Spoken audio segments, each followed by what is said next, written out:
Good morning, students. Welcome to the virtual classroom. As we know that we have completed the 6 chapters, the 7th, that is an equilibrium, but we are putting it as a break on that 7th chapter. We are just going it to the part 2. We will be starting with a new chapter, that is chapter number 8, redox reaction.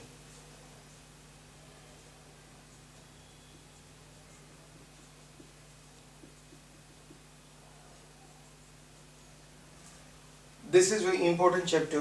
It's a very important chapter, and before studying 7th chapter, it's necessary that we should learn this chapter so that we can understand many of the points in the chapter number 7 also, as well as this chapter is going to be very important for you even for the standard 12th, because in 12th you will be having chapter number 3, that is an electrochemistry, which is going to be in one of the important chapters, as even for not only as an understanding it, but even as in for the examination point of view, maybe for your board exam, maybe for your any of the entrance exam, whether you are appearing for good set or G or NEET or whatever may be the exam that you will be. This chapter is going to be a very important. See, it's like it's a word itself. The chapter, if you understand it, it's a much easier. If you don't understand it, it will be very difficult for you, right? The reason is, see the word itself, it looks redox, separated, red, ox, it's like it only, right? But actually it's not the word that we are going to get it. Here, red means, we are writing the redox, the red is known as reduction. Ox means oxidation. Reduction and oxidation, the two words are combined together as a redox, right? Now, if I want to write the definition of the redox, the word itself is going to help me to write the definition of redox. The reaction in which reduction and oxidation reaction takes place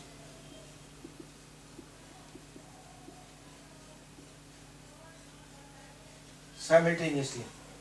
The reaction in which oxidation as well as reduction reaction takes place simultaneously. Now, why it is necessary? It's like if a banker says that I want to give the loan, but if no one is there ready to take it, is it possible that the person can give the loan? No. In the similar way, if I say that a person wants a loan but no one is ready to give him, then how can the person get a loan? Similarly, here reduction and oxidations are the similar type of reaction. If one goes for the reduction, other has to go for oxidation. So both these reaction has to take place simultaneously.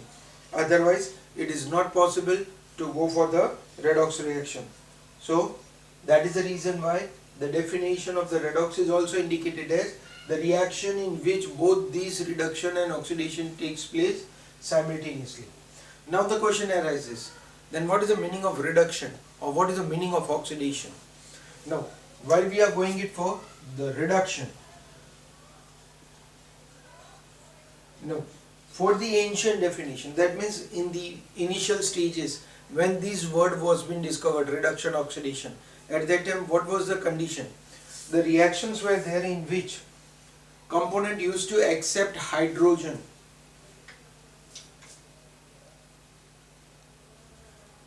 Reaction in which hydrogen is accepted, right? The one which accepts hydrogen, it's considered to be as a reduced, right? But it was an ancient definitions. This what I'm present going through it is ancient definition. We want to understand it because when initially olden times there were only few reactions which are taking place. Nowadays hundreds of reactions, thousands of reactions are there which are discovered later on step by step, right?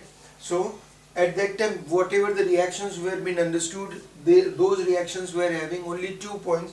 One was hydrogen is accepted, or the other point we write it as reaction in which oxygen is removed. That means one component will lose its oxygen, another one will gain it, or one will lose hydrogen, another one will gain hydrogen. The component which gains hydrogen or lose oxygen were considered as reduction reaction. These were considered to be as an ancient definition. But as the time proceeds, number of reactions came, and there were the few reactions in which it was founded that neither hydrogen was lost, neither oxygen was gained, but still the reaction was in the form of redox reaction. If I give it as an example, for the redox reaction, NaCl, right? If we write it as Na plus Na half Cl2 NaCl. Now, this is particularly in redox reaction. Neither hydrogen, neither oxygen are present in them, but still it's a redox reaction. So step by step, day by day, when the number of reactions were been discovered, reaction were been understood, they started to change the definition. And at last, when such type of reactions were there, modern definition was given out in the form of reaction in which electrons are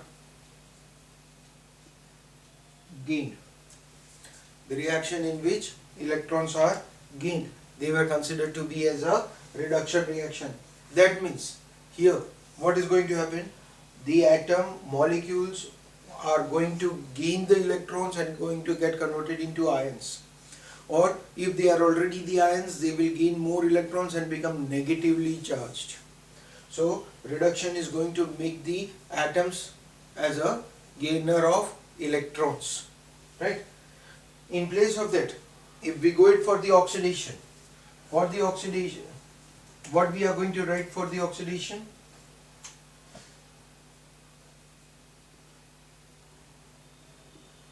Oxidation reaction,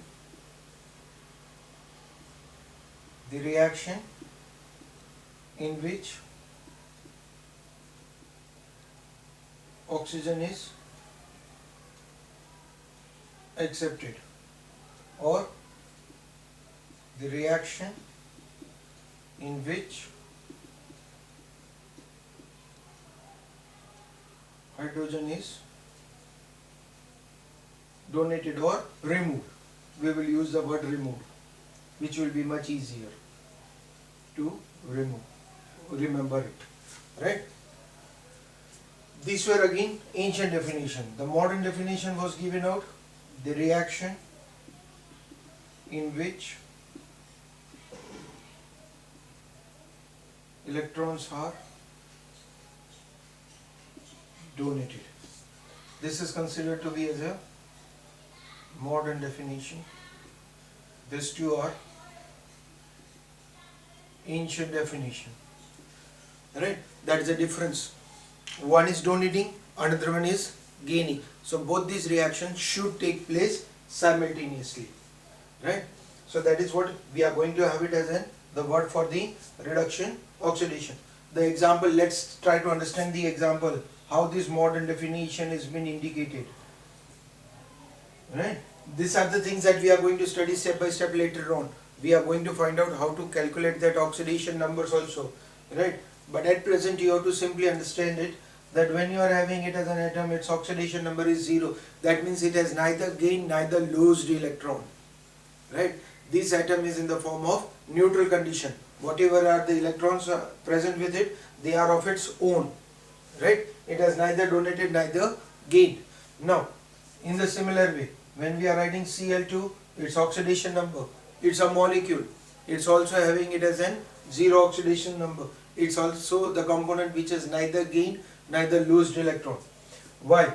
NaCl, when the compound is formed, Na is in the +1 and -1 oxidation state for the Cl. That means what can you say? Sodium donated electron. It donated electron. Why? Chlorine gained electron. right? By gaining electron it's becoming negatively charged, by donating electron it's becoming positively charged. That's why we consider this component Na as oxidation reaction. Na got converted into Na plus, that is considered to be as a oxidation. Cl2 get converted into Cl minus, it's considered to be as a reduction reaction, right? Both of these are taking place simultaneously. One is oxidizing, one is reducing. Don't bother at present. This example I took it, the reason is you can understand this very easily, or in the lower standard also you have studied that when NaCl formation is taking place, Na is donating electron, Cl is gaining electron. Number of times we have studied this reaction, and that's the reason why I took this example. But for the different reactions, we want to study how to calculate these oxidation numbers also, but we are having certain rules. We will be discussing them after. First of all, what we want to understand this, then we will be going it for oxidation number, how to calculate the oxidation numbers also, right? But this is a simple example, that's why I took it. At present simply accept it, right? So that is for the oxidation reaction. Now when you are having this as an oxidation or reduction reaction, the particular component, particularly when I am talking about Na got converted into Na plus, the whole reaction is considered to be as a oxidation reaction. Cl2 get converted into Cl minus, it's considered to be as a reduction reaction. But at the same time, what did Na did? Na donated electron. Na particular donated electron. So Na is considered to be as a reducing agent. Because it donated, the other one has to get reduced, right? Chlorine, it gained electron, but how did it gain?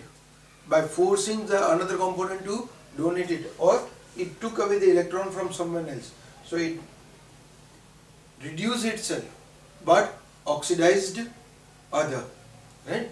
So the words, the new words that we are having it, that is oxidizing agent, reducing agent.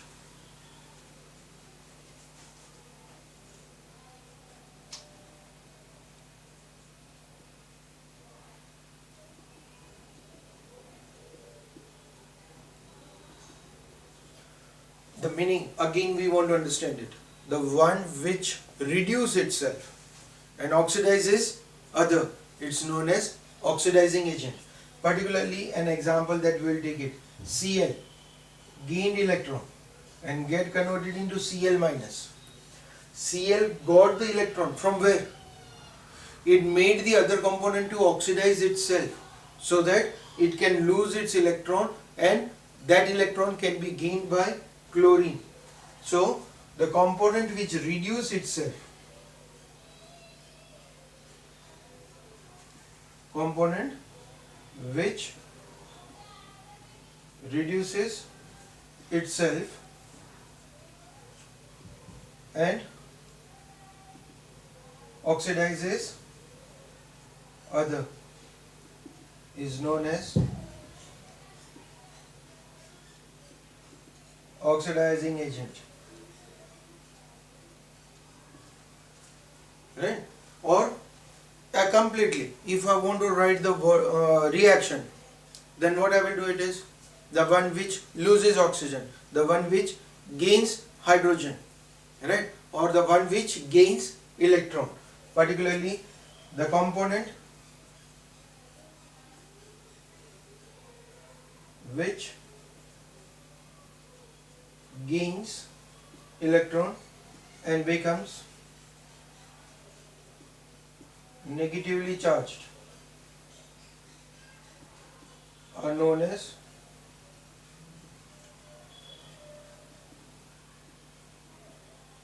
oxidizing agent. Particularly for the example of NaCl formation, the Cl was oxidizing agent. It reduces itself and oxidized other. So make it sure that oxidizing agent, the word does not get confused.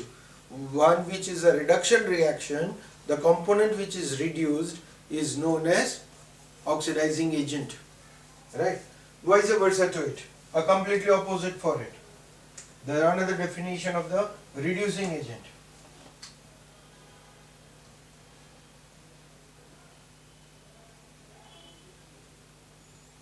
The reducing agent means, here the example that we wrote it, Na got converted into Na plus electron, right?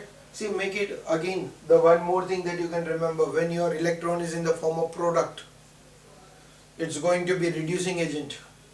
When your electron is in the reactant, it's going to be oxidizing agent. Or electron is in the product, it's a oxidation reaction. Electron is in the reactant, it's a reduction reaction, right? The component which donates electron are known and becomes positively charged. Donates electron and becomes positively charged are known as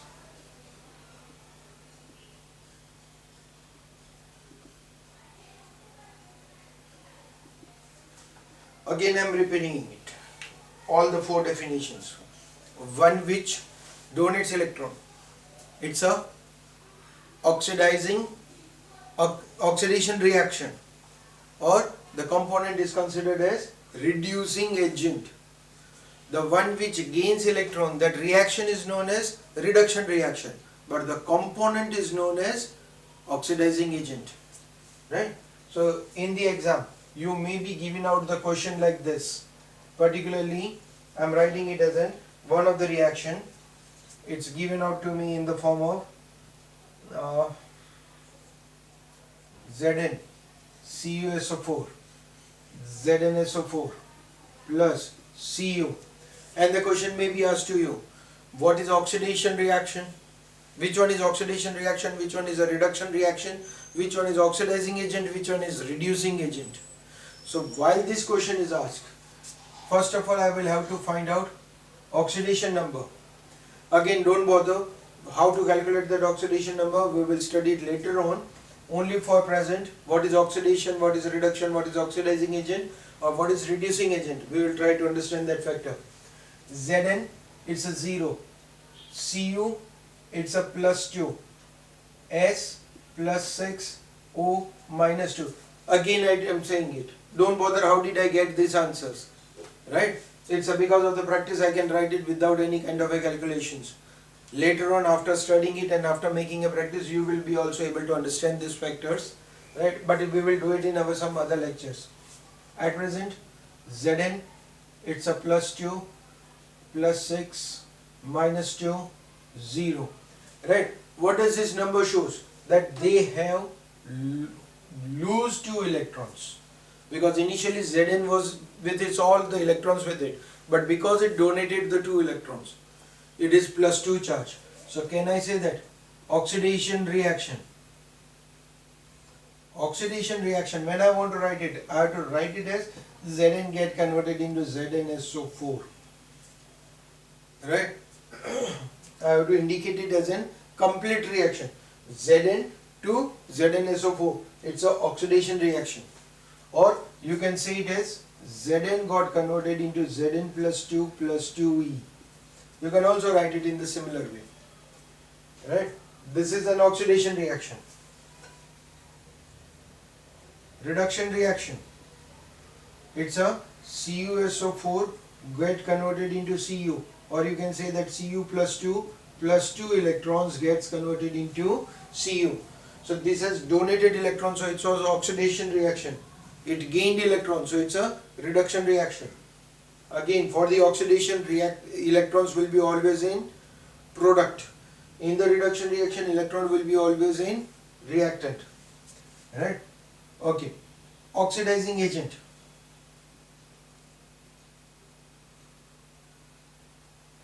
Now the question is, we want to write down what is oxidation reaction, what is reduction reaction, which one is oxidizing agent, which one is oxidizing agent. Here, who did the component to go for oxidation? It was Cu. It was not an CuSO4, Cu +2. That means CuSO4 is a component which made Zn to reduce its oxidize itself.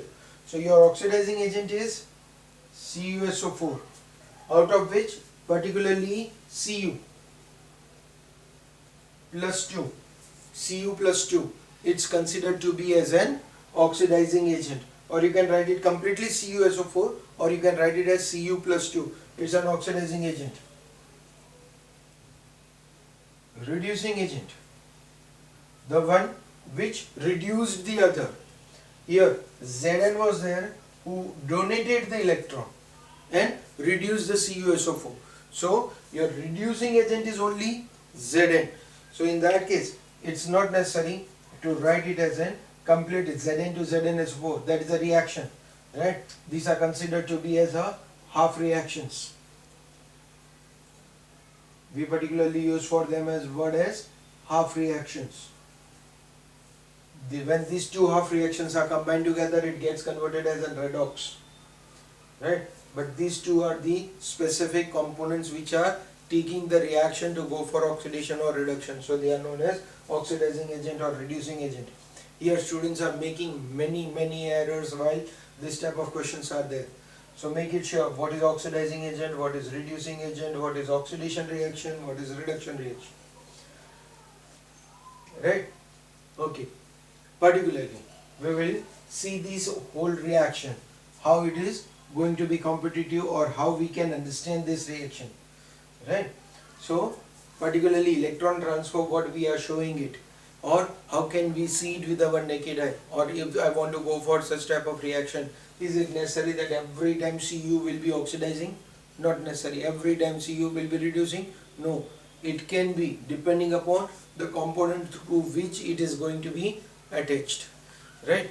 So for that case, particularly, I am taking it as an one experiment.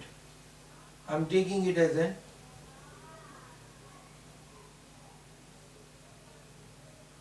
CuSO4 solution is present in it, right? When Cu is in, now this is for you as a new, at present you have to remember, right? Later on in the 12th we will, as I already told you, that these are the things that are going to be repeated in the 12th. So we are going to get it in the 12th. Cu plus 2 is blue colored. Now in this blue colored component, if I am going to put it as Zn rod, if I am going to put a Zn rod in it, what will happen? The tendency of these components are different. One has a tendency to donate, another one has a tendency to gain electron. So at that time what will happen? This copper plus 2 will make this zinc to dissolve in it. The Zn will be dissolved in it. At the same time Cu will get deposited on it. So as the time proceeds, the color of solution is going to disappear because of the deposition of copper.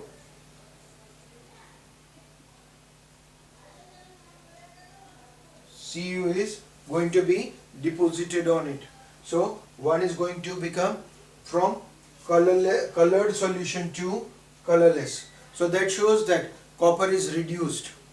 Copper is converted from plus 2 to 0 because in a zero oxidation state it's a colorless component. When it is in the plus 2 it is blue colored. But at the same time, if the same component Cu, if I am going to react with AgNO3, it gets converted into CuNO3 twice plus 2Ag. Balance the reaction. Here what we will find out, Cu is in the zero oxidation state. It got converted into plus 2. Ag was in a plus 1 oxidation state. It got converted into 0. So here Cu is going to oxidize itself and Ag is going to reduce itself. So that depends upon the potential, and the potential, what are the potentials? Again, we will be having it later on to be studied in it, right? So these potentials make this component to reduce itself or oxidize itself. So here what will happen if I take it as a similar type of container, fill up a AgNO3 solution, it is colorless. which will convert itself into blue color solution. If I am going to put it as Cu rod, it will make it to dissolve Cu plus 2 and Ag will be deposited.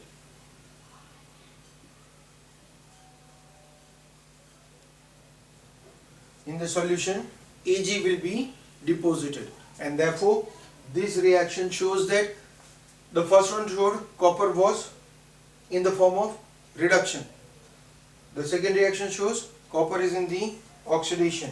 So it's not necessary that every time the one which goes for oxidation has to go always for the oxidation, or the one which goes for the reduction always will go for the reduction. It will depend upon the reaction, where it's change in the oxidation number, how their oxidation number, how they are going to lose electron or they are going to gain electron. Depending upon that characteristic, this one, the reaction will be showing it, right? So this is an initial part of the chapter. It's an introduction. You can say that the definitions that we have came across, or we try to identify it, the reaction, whether the given reaction is redox or not. Particularly if I give you one example, can you identify it whether it's a redox or not? I'm just going it for the reaction. ZnCl2 H2SO4, it gets converted into ZnSO4 HCl. Can you say that this reaction is redox? No, the reaction is not redox. See how I'm predicting it. What is over here? Zn is plus 2, minus 1, hydrogen is plus 1, sulfur is plus 6, oxygen minus 2, again Zn plus 6, it's a minus 2, plus 1, minus 1. Don't bother. Again I am repeating it. In our next lecture we will understand how to calculate the oxidation numbers. How did I calculate it? But Zn was plus 2. Here Zn is in the plus 2. So it neither gained neither lost electron. Chlorine minus 1.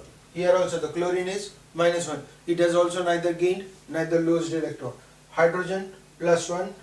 Sulfur plus 6. Oxygen minus 2. So none of the reactant are gaining or losing electron. Still the reaction is proceeding. Still the reaction takes place. So it's not necessary that every time we will get a redox reaction, right? Or all the reactions are redox.